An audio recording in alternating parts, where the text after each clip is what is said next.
Yeah. So what would you like, where would you start in that conversation of like somebody wants to start a practice, they want to go the uncaged clinician route. How do I figure out what I actually need in my life to mitigate the risk associated with starting a business?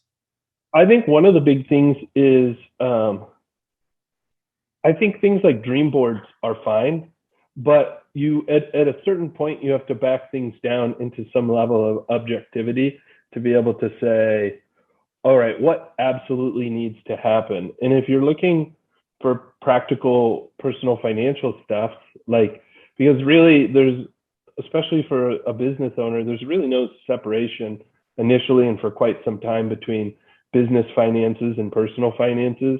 The two are just intimately connected. And so the first thing that I would do is figure out what do you absolutely need to happen? What has to happen to be able to survive? So I'd say that's kind of ground one footing is is know your numbers, run your math.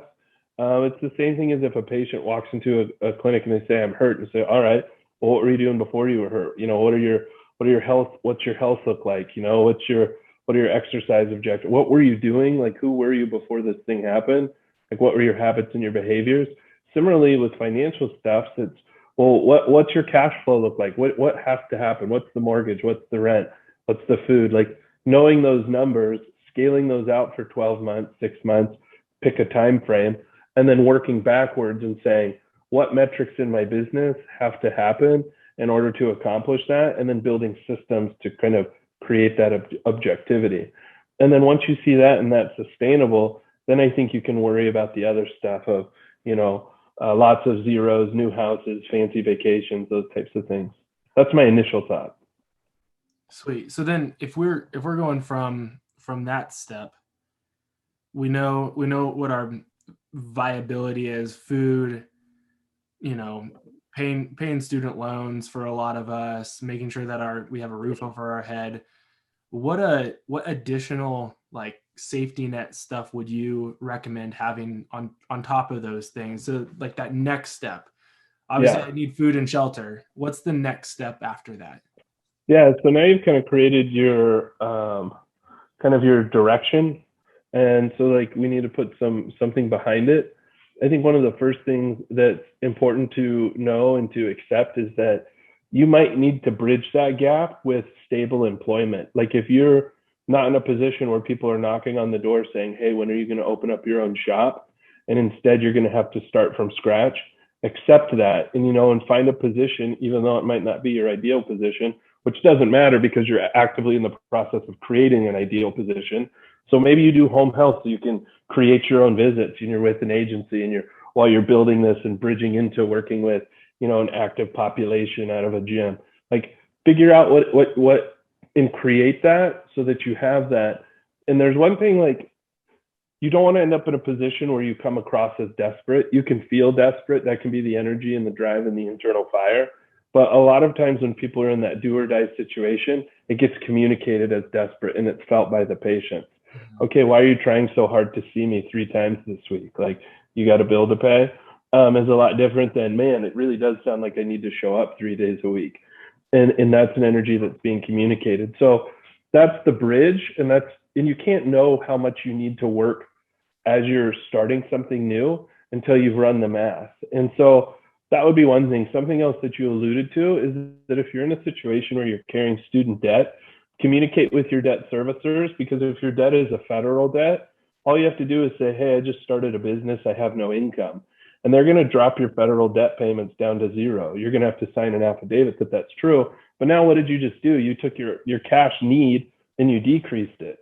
And those loans aren't going to go away tomorrow. And sure, it's going to accrue interest and that sucks. But remember, your goal isn't to build a business that just barely gets you by, but it's to create something that thrives. And to continue using far more analogies than are probably necessary, it's like at a certain point, a small pizza is not going to feed a family.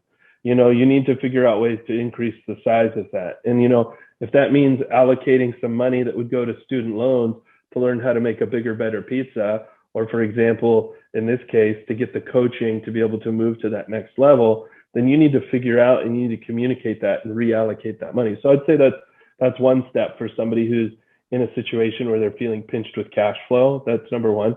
Number two, you're going to need to figure out what happens if something happens and I'm not able to, take this business to the point where it provides for me and my family and those types of things. So who's dependent on me and what's the fail safe if something goes wrong?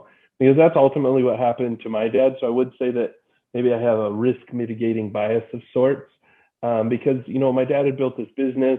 His goal was to buy out his partner in the first 3 to 5 years. He was on pace to do that in the second year, and that's great on the financials.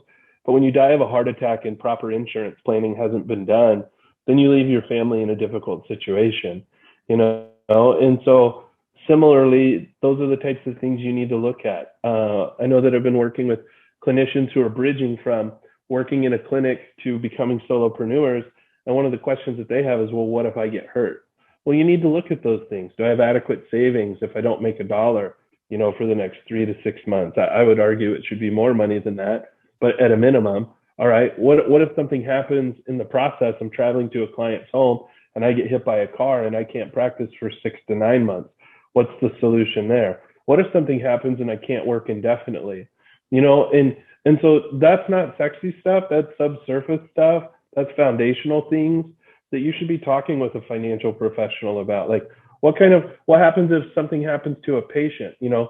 So all of these things are insurance related. So like, do you have those things in place? Have you thought about those things? Have you explored those things? So I would say that that's probably like the next step in tier after you figure out what's my net? What do I have to have come in? And then the next level is, all right, what do I need to do to sustain that should things get difficult and full of friction?